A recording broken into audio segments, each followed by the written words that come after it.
Well, hello. In this video I'm going to show you how I roll a slab, which is the starting point for most things I make. So, first of all, I buy clay. This is Kolarobia, which is sort of universally available. But this is a small pack, 12.5 kilos. And it's easy because I split it in half.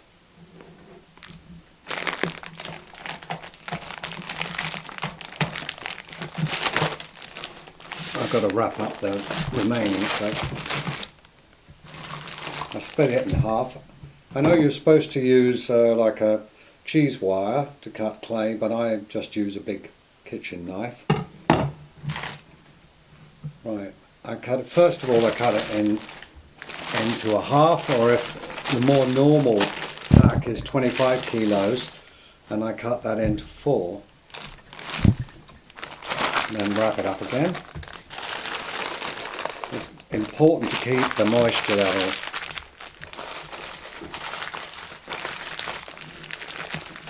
Let's get that out of the way. Now then I divide this up into 4. Roughly.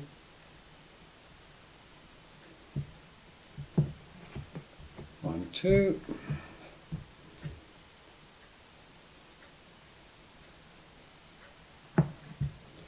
And the reason I do this is because it produces about the right amount of clay for a useful size of slab at 5 millimeters thick. And I found that if you weigh it, that's logically it's about 1.6 kilos. So we'll put those out the way. And this produces a slab that's about somewhere between 30 and 40 centimeters in a sort of round square.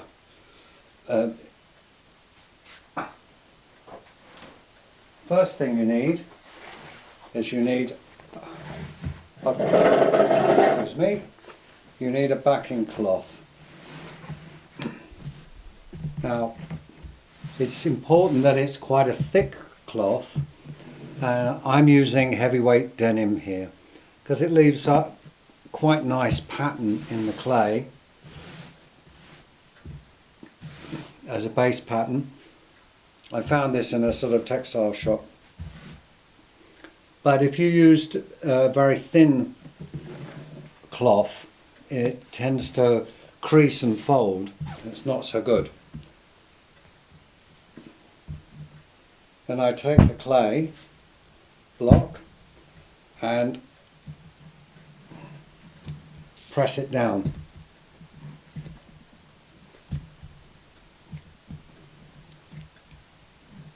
Now it varies when you're buying clay from a shop.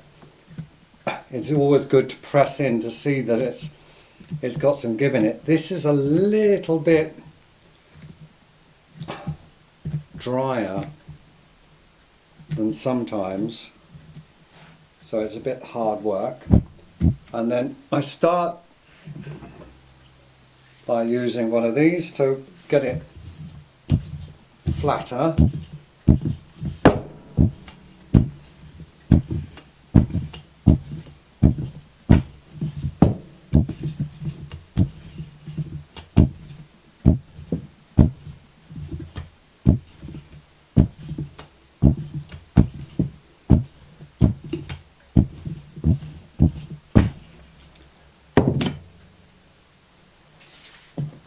And then I turn it over, because it's always important to turn it over. But you can see the damp patches it's leaving. The cloth takes some of the moisture out of the clay, and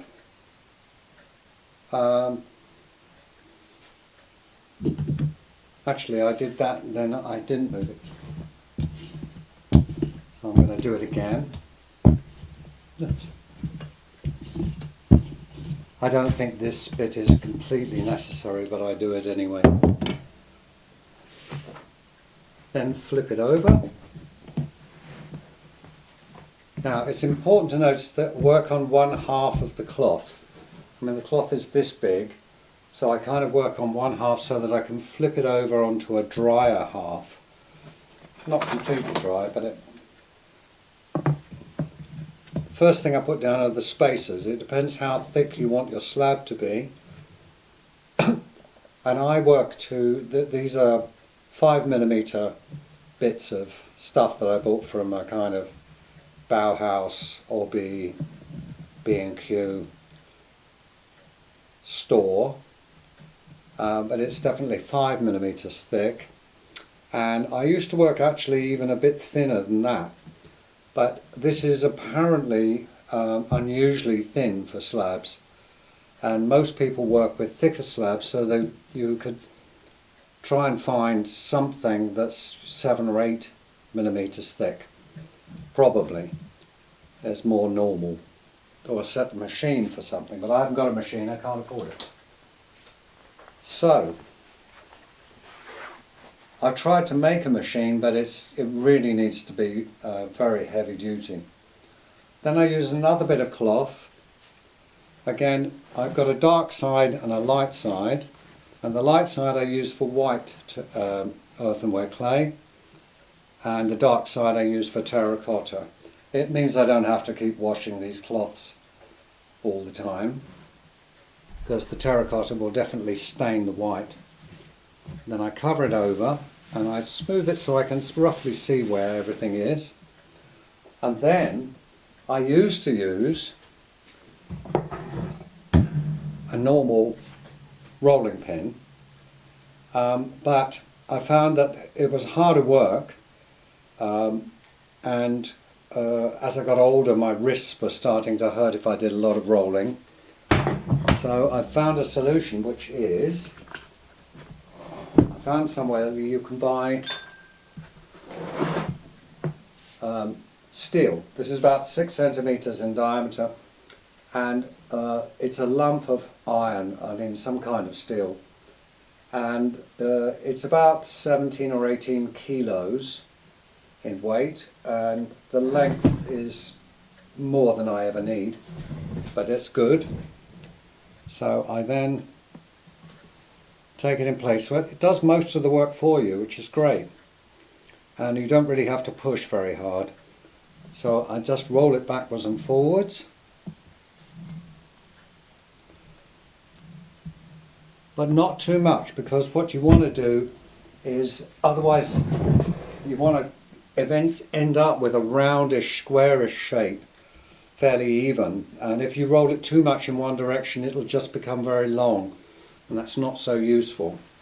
Now I take that off. You see that's taken some of the moisture out, and lay the cloth down where I know the wet and the drier side is. Take that off, and then you should turn it through 90 degrees and flip it over, and you should do this every time. The 90 degrees bit and the flipping over. So I'm straightening out the cloth to make sure there's no creases underneath it. Then I put the spacers back, and I put the other end of this cloth, which is drier, over there. I mean, if the cloth gets too wet, the clay will actually stick to it, so it's better to keep it, work with the drier part. And then again, roughly in the middle and equidistant, and start from the middle and roll out from the middle. And I just go up and down 2 or 3 times. That's enough. And allow the weight of this bar to do most of the work. Right?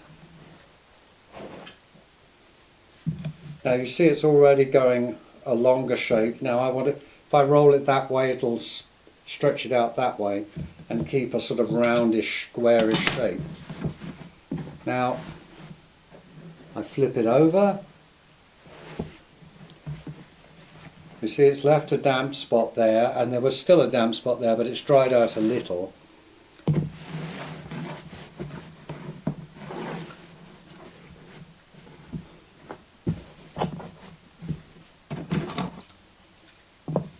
The spacers. And then I take the other end, which is a little bit drier, flop it down, smooth it over so I can see where to put the bar, and then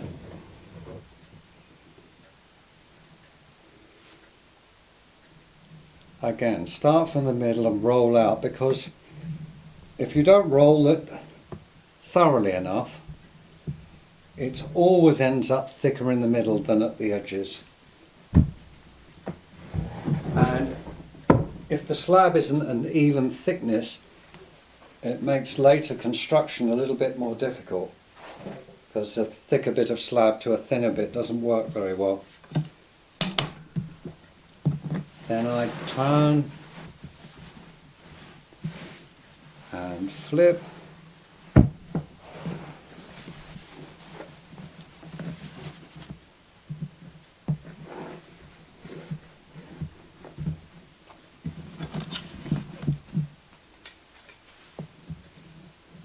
Spacer in, and again I use the other end, which is a little bit drier. Okay, when you're getting near the end, having rolled it 5 or 6 times and flipped and rolled,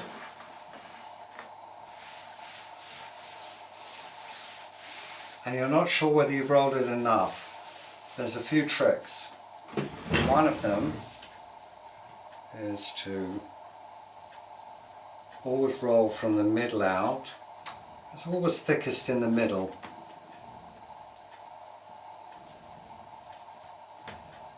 But then if I just leave it there, take the roller off, you can see a bump there, right? That shows you that it's not finished. It's not nearly even.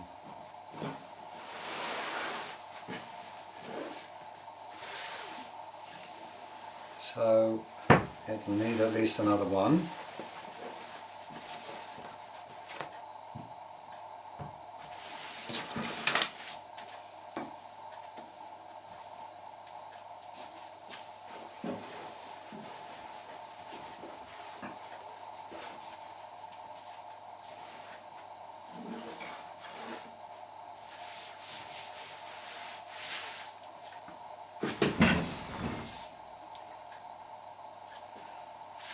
There is another indicator of you're getting completely flat, is when you can roll this and it doesn't stop like that. It slows down at the end. That's kind of an indication it's not completely flat, but it's pretty close. And I can't see any ridges there now. And if I was going to leave this as the finished texture in the clay, I would probably roll it once more to be safe, flip it and roll it again.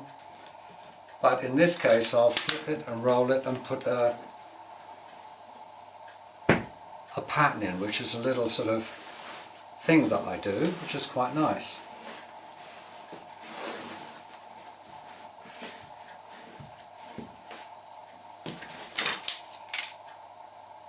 It's only slightly too thick in the middle probably. So what I do is I use this. This is a piece of net curtain, which I think you can see there, with an interesting pattern in it. Oh, there's so many. You could use lace, I suppose. Not really sure. Right. Doesn't really matter exactly where you place that. Just flatten it out a little.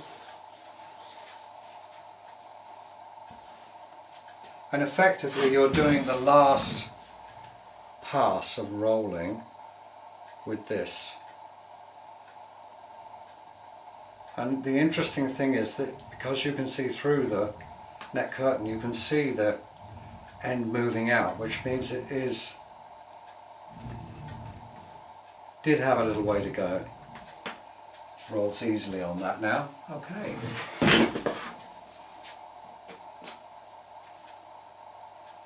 Now I'm not sure you can see the texture. I'll do a close-up.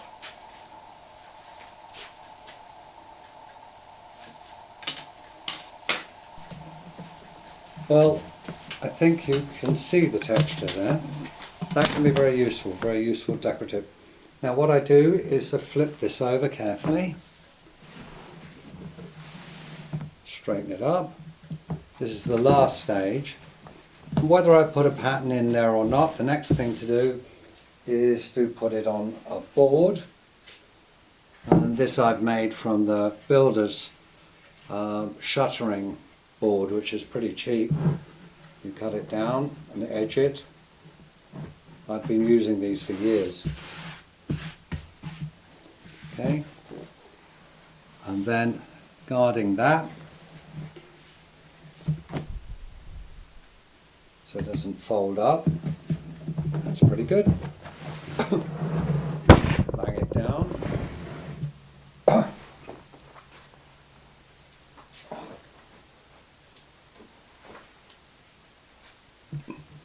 The thing to do is you can roll it flat just to check. It doesn't destroy the pattern, but sometimes it's rather useful. Just make sure it's sitting flat. It will dry out evenly, because sometimes it dries at the edges and cracks. That's not taken away from the pattern. Then the next thing to do is cover it in plastic and let it dry slowly. And this is the secret, or the number one rule, if you like, with this kind of slab building, is to let it dry very slowly. So it's much too soft to work with at the moment, or cut out, which is another video. But if I cover it with plastic and leave it on a shelf for about 24 hours.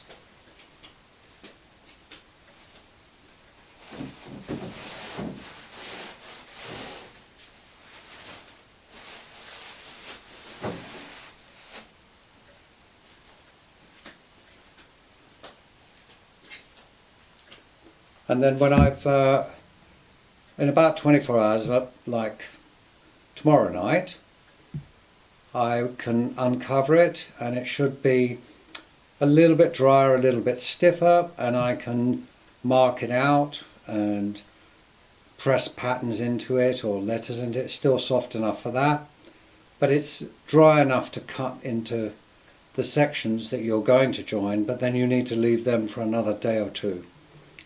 Okay, that's another video.